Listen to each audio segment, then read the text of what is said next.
The Doom That Came to Sarnath by H.P. Lovecraft.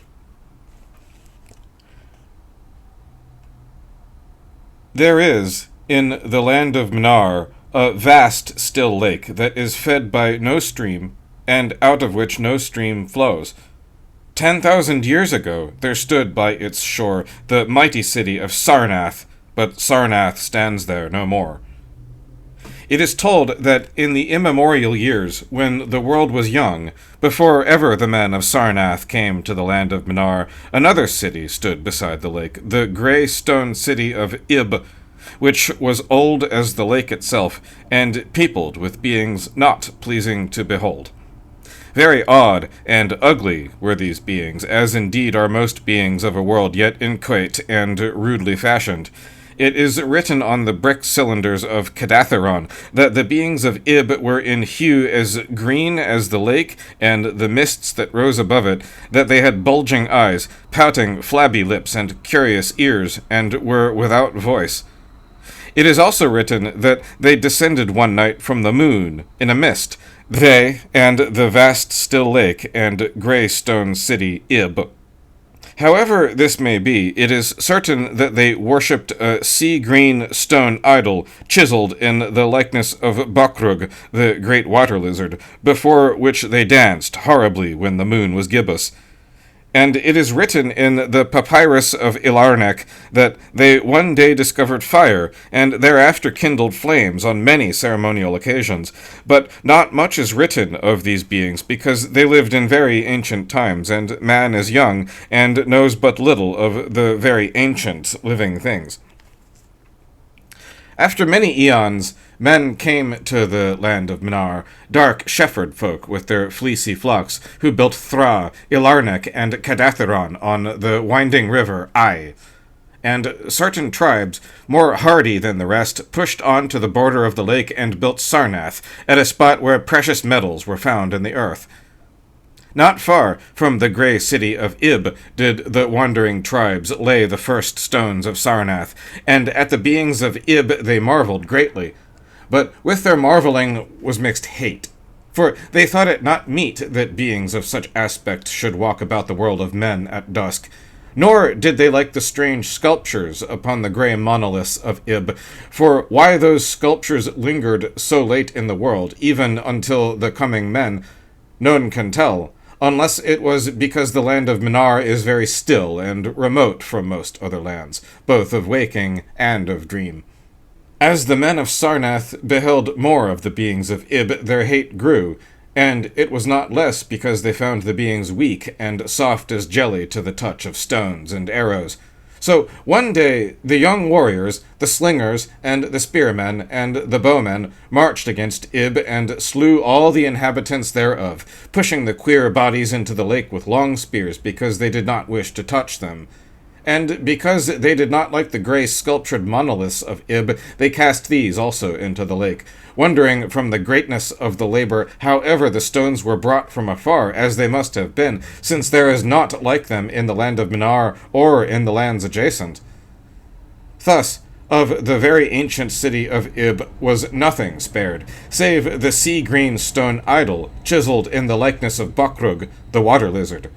This the young warriors took back with them as a symbol of conquest over the old gods and beings of Ib, and as a sign of leadership in Mnar. But on the night after it was set up in the temple, a terrible thing must have happened, for weird lights were seen over the lake, and in the morning the people found the idol gone, and the high priest Tauran-Ish lying dead, as from some fear unspeakable. And before he died, Tauran-Ish had scrawled upon the altar of chrysolite with coarse, shaky strokes the sign of doom.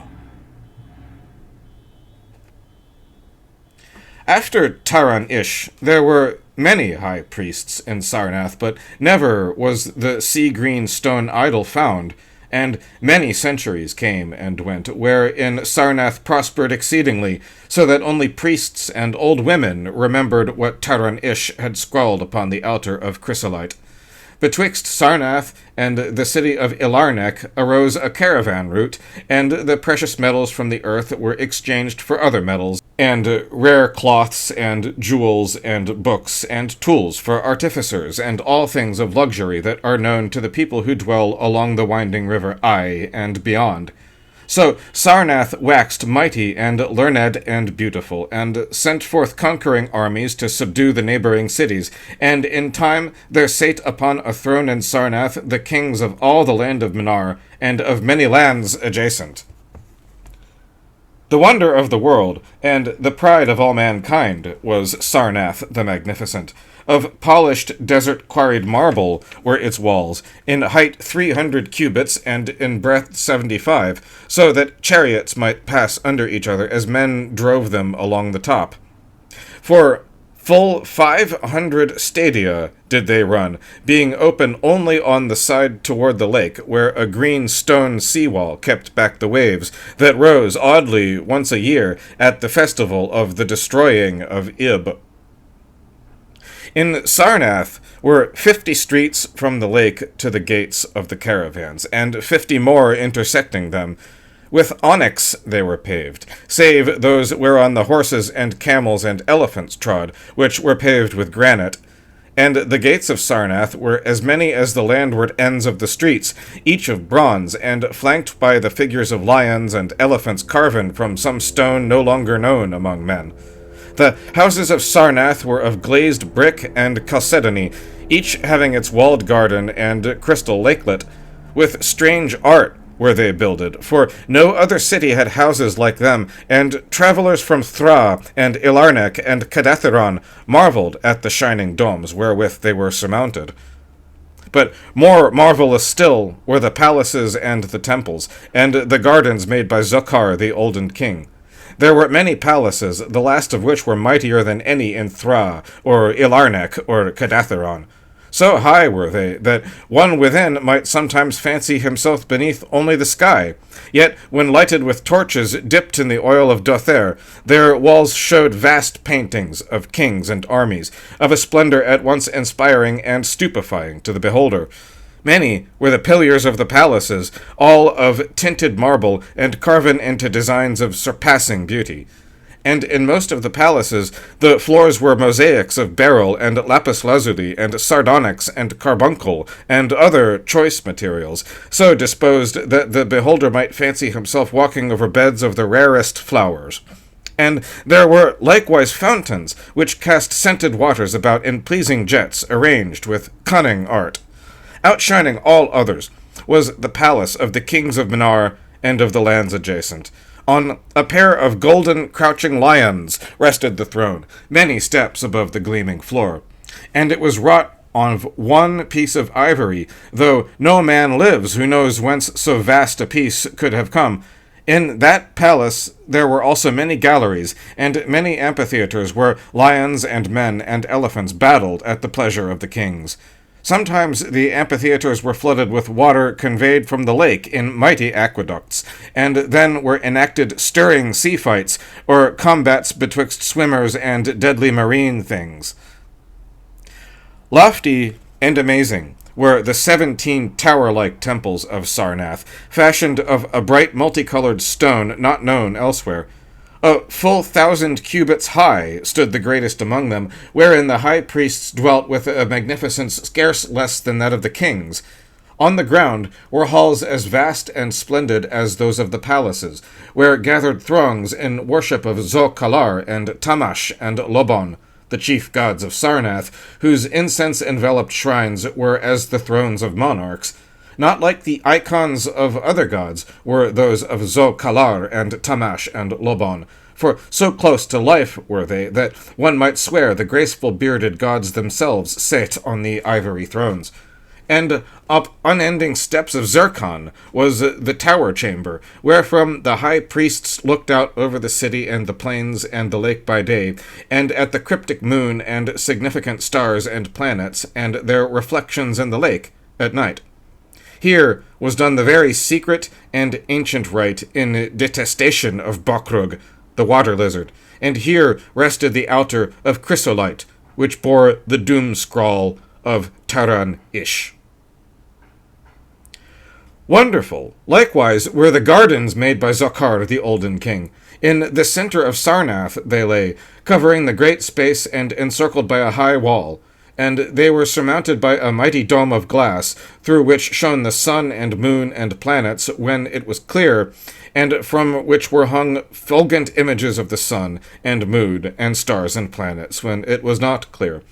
In summer, the gardens were cooled with fresh, odorous breezes, skillfully wafted by fans, and in winter they were heated with concealed fires, so that in those gardens it was always spring. There ran little streams over bright pebbles, dividing meads of green and garden and many hues, and spanned by a multitude of bridges. Many were the waterfalls in their courses, and many were the lilied lakelets into which they expanded. Over the streams and lakelets rode white swans, whilst the music of rare birds chimed in with the melody of the waters.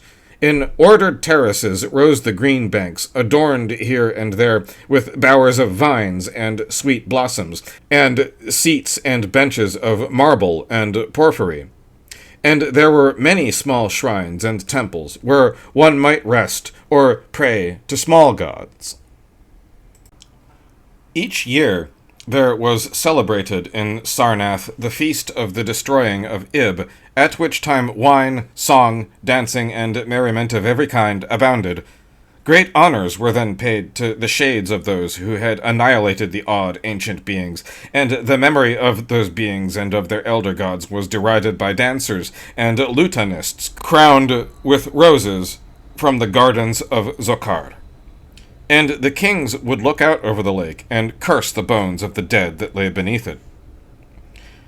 At first, the high priests liked not these festivals, for there had descended amongst them queer tales of how the sea-green icon had vanished, and how Taran-Ish had died from fear, and left a warning.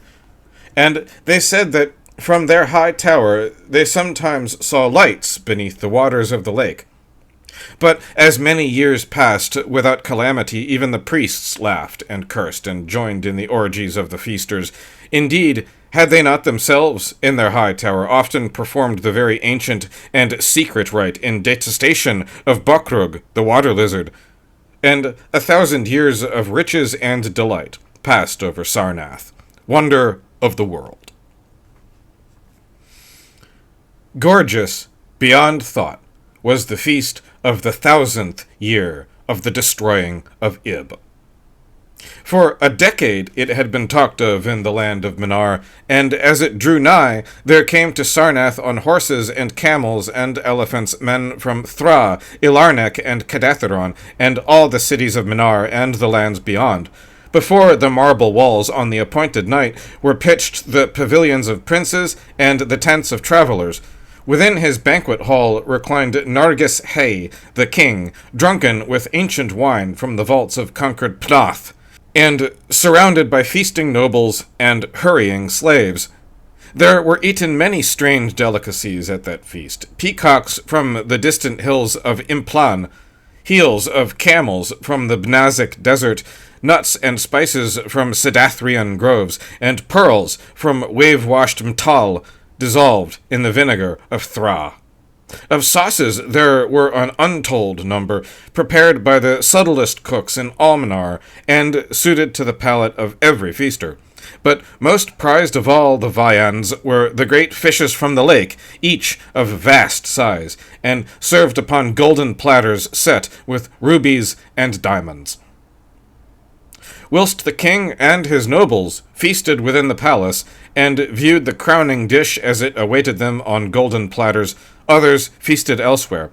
In the tower of the great temple the priests held revels, and in pavilions without the walls the princes of neighboring lands made merry, and it was the high priest Gnai-Kach who first saw the shadows that descended from the gibbous moon into the lake, and the damnable green mists that arose from the lake to meet the moon, and to shroud in a sinister haze the towers and the domes of fated Sarnath.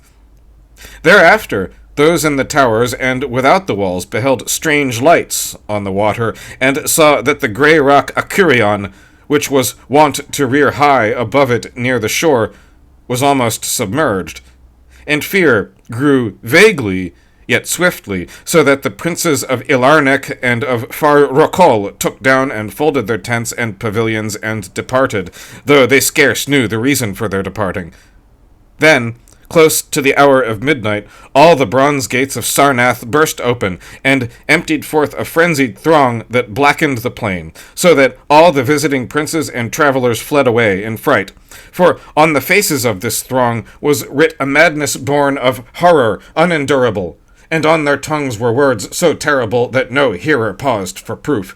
Men whose eyes were wild with fear shrieked aloud of the sight within the king's banquet hall, where through the windows were seen no longer the forms of Nargis Hay and his nobles and slaves, but a horde of indescribable green voiceless things with bulging eyes, pouting flabby lips and curious ears, things which danced horribly, bearing in their paws golden platters set with rubies and diamonds, and containing uncouth flames. And the princes and travelers, as they fled from the doomed city of Sarnath on horses and camels and elephants, looked again upon the mist-begetting lake, and saw the grey rock Acurion was quite submerged. Through all the land of Minar and the land adjacent spread the tales of those who had fled from Sarnath, and caravans sought that accursed city and its precious metals no more. It was long ere any travels went thither, and even then only the brave and adventurous young men of yellow hair and blue eyes, who are no kin to the men of Minar. These men indeed went to the lake to view Sarnath, but though they found the vast still lake itself, and the grey rock Acurion, which rears high above it near the shore, they beheld not the wonder of the world, and pride of all mankind. Where once had risen walls of 300 cubits and towers yet higher, now stretched only the marshy shore, and where once had dwelt 50 million of men, now crawled the detestable water lizard. Not even the mines of precious metal remained. Doom had come to Sarnath. But, half buried in the rushes, was spied a curious green idol, an exceedingly ancient idol chiseled in the likeness of Bokrug, the great water lizard. That idol, enshrined in the high temple at Ilarnek, was subsequently worshipped beneath the gibbous moon throughout the land of Minar.